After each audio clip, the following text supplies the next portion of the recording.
അമേരിക്കയും ഇസ്രായേലും നടത്തിയ സംയുക്ത ആക്രമണത്തിൽ കൊല്ലപ്പെട്ട ഇറാൻ പരമോന്നത നേതാവ് അയത്തുള്ള അലി ഖമേനിയുടെ പിൻഗാമിയായി മകൻ മുജ്തബ ഖമേനിയെ തെരഞ്ഞെടുത്തു.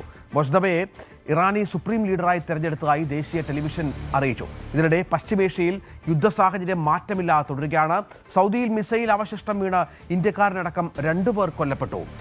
ഇതിനിടെ ക്രൂഡ് ഓയിൽ വില ബാരലിന് $100. ലോകത്തിന്റെ സുരക്ഷയ്ക്കായി നൽകേണ്ടി വരുന്ന ചെറിയ വില മാത്രമാണിതെന്ന് ട്രംപ് ട്രൂത്ത് സോഷ്യൽ കുറിച്ചു. അജയ് സുധാ ബിജു വിവരങ്ങൾ പങ്കുവെക്കുകയാണ്. അജയ്, ഇറാന്റെ നേതാവായി ആര് വന്നാലും അവരെ വധിക്കുമെന്ന ഇസ്രായേലിന്റെ ഭീഷണിക്കിടയിലാണ് മുജ്തബ ഇപ്പോൾ ആ സ്ഥാനം ഏറ്റെടുത്തിരിക്കുന്നത്. മുജ്തബയിലേക്ക് ആ പദവി എത്തുമെന്ന കാര്യത്തിൽ സംശയമുണ്ടായിരുന്നില്ല. ചില തീരുമാനങ്ങൾ ഉണ്ടായിരുന്നു, പ്രഖ്യാപനം മാത്രമായിരുന്നു ബാക്കിയുണ്ടായിരുന്നത്. ഇപ്പോൾ മുജ്തബയുടെ നേതൃത്വത്തിൽ പോരാട്ടം തുടരാനാണോ ഇറാന്റെ തീരുമാനം? രഞ്ജിത്ത്, ഇപ്പോൾ നിലവിൽ ഫെബ്രുവരി 28 ഈ യുദ്ധം ആരംഭിച്ചതിന് ശേഷം നാളിതുവരെ അമേരിക്ക അവരുടെ യാതൊരുവിധ അവരുടെ ആദ്യം പ്രഖ്യാപിച്ചിരുന്ന ലക്ഷ്യങ്ങളൊന്നും അച്ചീവ് ചെയ്തില്ല എന്ന് മാത്രമല്ല, കാര്യങ്ങൾ അവരുടെ കൈവിട്ടു പോകുന്ന ഒരു കാഴ്ചയാണ് കാണാൻ സാധിച്ചത്.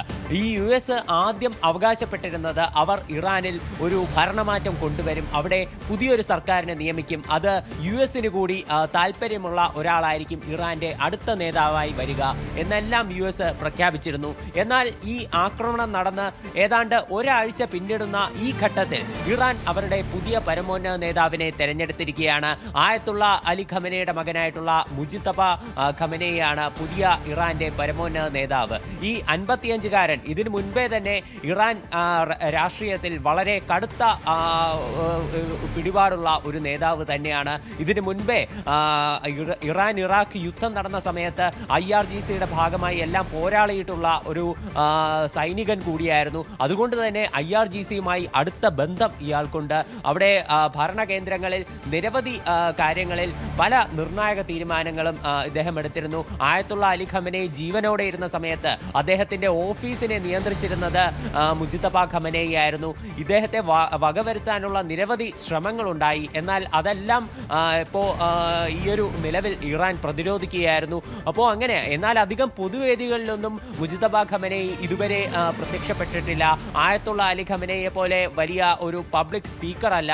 ഈ നിലവിൽ ഈ ആക്രമണം തുടങ്ങിയതിന് ശേഷം ഏറ്റവും കൂടുതൽ മാധ്യമങ്ങളെ അഡ്രസ്സ് ചെയ്തത് ഇറാന്റെ വിദേശകാര്യമന്ത്രിയായിട്ടുള്ള അബ്ബാസ് അരക്ചി, അതുപോലെ അവരുടെ നാഷണൽ സെക്യൂരിറ്റി കൗൺസിൽ നേതാവായിട്ടുള്ള Ali Larijani, president Masoud Pezeshkian, ഇവരെല്ലാവരുമായിരുന്നു. ആ ഒരു ഘട്ടത്തിലാണെങ്കിലും മുജ്തബ ഖമനേയി ജനങ്ങളെ അഭിസംബോധന ചെയ്തിരുന്നില്ല. പൊതുവേദികളിൽ വളരെ കുറച്ച് മാത്രം ഇടപെട്ട്, എന്നാൽ സൈന്യത്തിൽ തൻ്റെ നിർണായകമായിട്ടുള്ള പിടിപാട് അദ്ദേഹം എപ്പോഴും തുടർന്നു വന്നിരുന്നു. ഇപ്പോൾ പുതിയ നേതാവിനെ തെരഞ്ഞെടുത്ത് ഏതാനും മണിക്കൂറുകൾക്കകം തന്നെ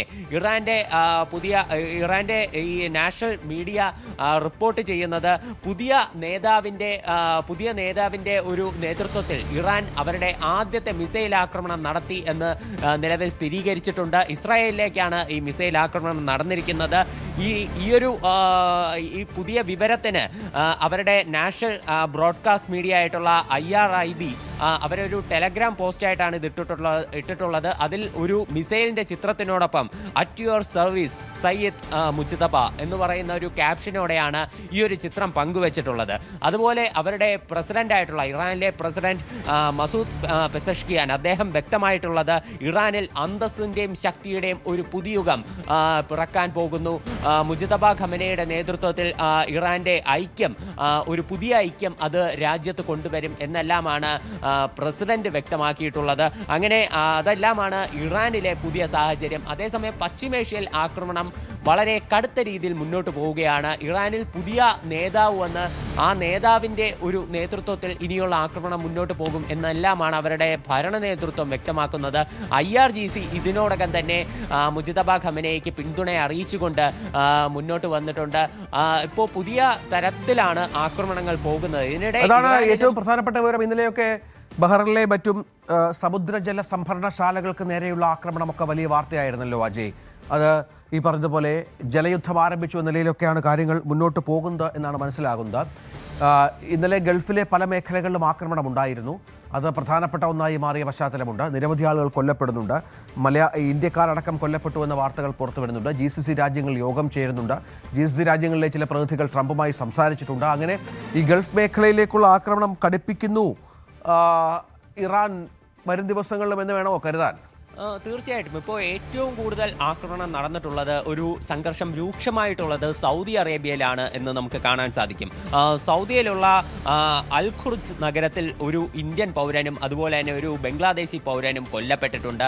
12 പേർക്ക് പരിക്കേറ്റു എന്നുള്ള വിവരവുമുണ്ട്. ഇതൊരു ഇറാനിയൻ ഡ്രോൺ ഇന്റർസെപ്റ്റ് ചെയ്തപ്പോൾ ഇതിൽ നിന്നുള്ള അവശിഷ്ടങ്ങൾ പതിച്ചാണ് ഈ ഒരു ഇന്ത്യൻ പൗരൻ ബംഗ്ലാദേശി പൗരനും കൊല്ലപ്പെട്ടത്. അതുപോലെ തന്നെ അവരുടെ ഷ്യാബ എണ്ണപ്പാടത്തിന് നേരെയും ആക്രമണം ഉണ്ടായതായിട്ട് വിവരമുണ്ട്. 4 ഡ്രോണുകളാണ് ഈ എണ്ണപ്പാടം ലക്ഷ്യമാക്കി പറന്നു വന്നത്. സൗദി അറേബ്യ ഈ 4 ഡ്രോണുകളും പ്രതിരോധിച്ചു എന്നാണ് വിവരം ലഭിക്കുന്നത്. ഇവർ മിസൈൽ അടക്കം പ്രതിരോധിച്ചിട്ടുണ്ട്. എന്നാൽ മിസൈലിൽ നിന്നുള്ള അവശിഷ്ടം വീണാണ് ഈ ഇന്ത്യക്കാരൻ കൊല്ലപ്പെട്ടതെന്നാണ് വിവരം.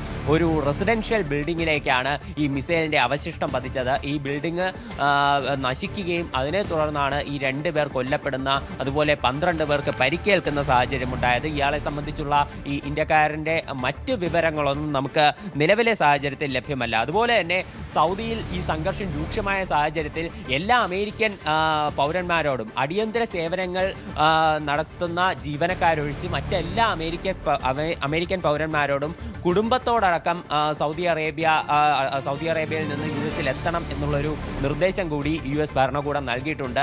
റിയാദിലാണ് ഈ US എംബസി സ്ഥിതി ചെയ്യുന്നത്. എത്രയും വേഗം രാജ്യം വിടാനാണ് അവിടെയുള്ള US ജീവനക്കാർക്ക് നിർദ്ദേശം നൽകിയിട്ടുള്ളത്. ആക്രമണം രൂക്ഷമായി ഇപ്പോൾ സംഘർഷം ഈ ഫെബ്രുവരി 28-ന് തുടങ്ങി ആദ്യമായാണ് ഇത്ര വലിയൊരു നിർദ്ദേശം സൗദിയിലെ ജീവനക്കാർക്ക് നൽകുന്നത്. അതുപോലെ ഖത്തറിലും മിസൈൽ ആക്രമണം രൂക്ഷമാണ് എന്നാണ് അറിയാൻ സാധിച്ചിട്ടുള്ളത്. നിരവധി മിസൈലുകൾ അവർ പ്രതിരോധിച്ചിട്ടുണ്ട്. ഖത്തറിൽ ഈ സംഘർഷം രൂക്ഷമായതോടെ, ഈ ആക്രമണം രൂക്ഷമായതോടെ അവിടെ ഒരു എലിവേറ്റഡ് എമർജൻസി അലർട്ട് പ്രഖ്യാപിച്ചിട്ടുണ്ട്. ജനങ്ങളോടെല്ലാവരോടും വീടുകളിലും ബങ്കറുകളിലും തുടരണം എന്നാണ് നിർദ്ദേശം. ജനലുകൾക്ക് അരികിൽ നിൽക്കരുതെന്നും തുറസായ സ്ഥലങ്ങളിൽ നിൽക്കരുതെന്നും കർശന നിർദ്ദേശം എല്ലാവരുടെ മൊബൈൽ ഫോണുകളിലേക്ക് മെസ്സേജ് ആയിട്ട് അയച്ചിട്ടുണ്ട്. ഇതിനിടെ ക്രൂഡ് ഓയിൽ വില വളരെയധികം ഉയരുന്ന ഒരു സ്ഥിതി കൂടി ഉണ്ടായിട്ടുണ്ട്. നിലവിൽ ക്രൂഡ് ഓയിൽ വില ബാരലിന് $100 കഴിഞ്ഞ് 108.77 എന്നുള്ള നിലയിലാണ് നിൽക്കുന്നത്. ഈ സംഘർഷം ആരംഭിച്ചതിന് ശേഷം 28% വർധനവാണ് നിലവിൽ ക്രൂഡ് ഓയിലിന് ഉണ്ടായിരിക്കുന്നത്. അതായത് ഈ 2020 കോവിഡ് കാലത്തിന് ശേഷം ഇത്ര വലിയൊരു വർധനവ് റിപ്പോർട്ട് ചെയ്യുന്നത് ഇപ്പോഴാണ്. എന്നാൽ ട്രംപ് വളരെ നിസ്സാരമായി ഇതിനെ തള്ളിക്കളയുന്ന ഒരു കാര്യം കൂടി നമുക്ക് കാണാൻ സാധിക്കും. അദ്ദേഹത്തിൻ്റെ ട്രൂത്ത് സോഷ്യലിലെ പോസ്റ്റ് ഉണ്ടായിരുന്നു. അതിൽ ട്രംപ് പറയുന്നത് ഇപ്പോൾ നിലവിലുണ്ടായിട്ടുള്ള വർധനവ് താൽക്കാലികമായിട്ടുള്ള ഒരു പ്രതിഭാസം മാത്രമാണ്. ഈ ഇറാൻ സംഘർഷം കാരണം ഉണ്ടായിട്ടുള്ള ഒരു പ്രതിഭാസം. ഇത് ഉടൻ തന്നെ താഴേക്ക് വരും. ഈ ഒരു വില വർധനവെന്ന് പറയുന്നത് ലോകത്തിൻ്റെയും അമേരിക്കയുടെയും സമാധാനത്തിന് വേണ്ടി ചിലവാക്കേണ്ടി വരുന്ന വളരെ ചെറിയൊരു തുക മാത്രമാണ്. അല്ലാതെ ചിന്തിക്കുന്നവർ മണ്ടന്മാരാണ് എന്നും അദ്ദേഹം ഈ പോസ്റ്റിൽ കുറിച്ചിട്ടുണ്ട്. അങ്ങനെ വളരെ നിഷേധാത്മകമായിട്ടുള്ള ഒരു സമീപനമാണ് ട്രംപ് ഇക്കാര്യത്തിൽ സ്വീകരിച്ചിട്ടുള്ളത്. തീർച്ചയായും അതാണ് സാഹചര്യം.